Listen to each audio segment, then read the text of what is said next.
Happy New Year! Mga kablog, bagong taon, bagong simula, at bagong kwento ang ating pagsasamahan ngayong 2025. Sama-sama nating salubungin ang panibagong kabanata na puno ng pag-asa, saya, at inspirasyon.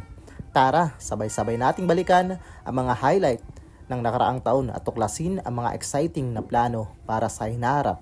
Let's make 2025 our best year yet! Happy New Year mga kablog! Maligayang pagdating sa aking special New Year's Eve vlog. Ngayong gabi, papakita ko sa inyo kung paano natin ipinaghandaan at sinasalubong ang bagong taon. Sama-sama natin gawing memorable ang pagsisimula ng 2025. Siyempre, kailangan festive ang vibes. Ito ang aming simpleng dekorasyon, may mga parol, fairy lights at siyempre ang aming lucky charms para sa swerte. At hindi rin mawawala ang handaan. Narito ang aming mga inihanda. May 12 rounds fruit para sa prosperity, mga paborito naming ulam at syempre ang classic na pansit para sa long life. At sabi din nila, suot ka ng polka dots or anything red for good luck. Ito ang napili kong outfit for tonight. Ang daming nangyari noong 2024 pero sobrang grateful ako sa lahat ng blessings at learnings. Paano naman ang inyong 2024? Comment down below. Ngayong 2025, focus tayo sa growth, happiness, at positivity. Sana sama-sama tayo sa journey na ito.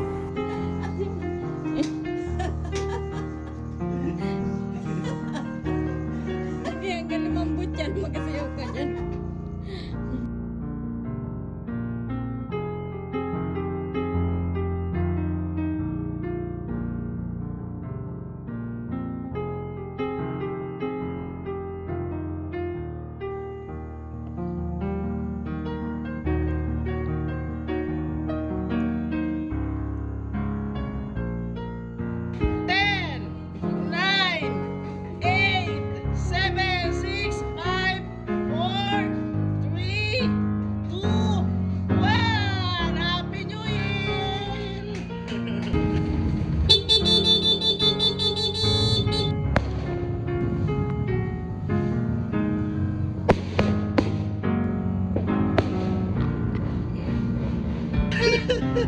Sige.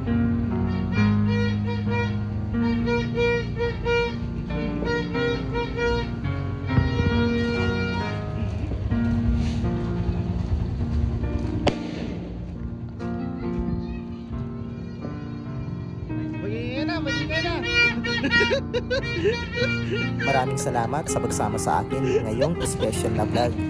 Wishing you all a prosperous, joyful, and amazing 2025.